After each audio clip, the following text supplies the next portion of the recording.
Hi! In front of me is Nokia G21 and today I would like to show you how you can install and apply animated live wallpaper called Magic Fluids. Firstly, just go into Play Store and type in Magic Fluids.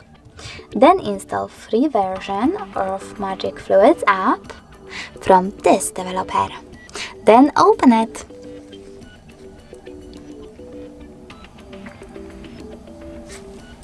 Now you need to click on those three lines at the bottom right corner and select Settings.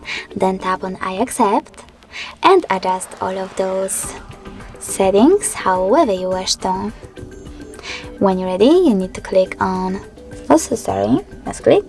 You need to click on the top right corner and the bottom one again. This time though, select the Save Wallpaper.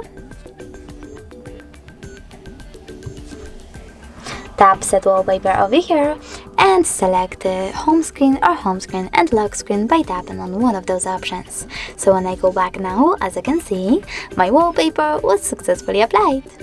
Thanks so much for watching. If you enjoyed this video, leave a like, comment and subscribe. Bye!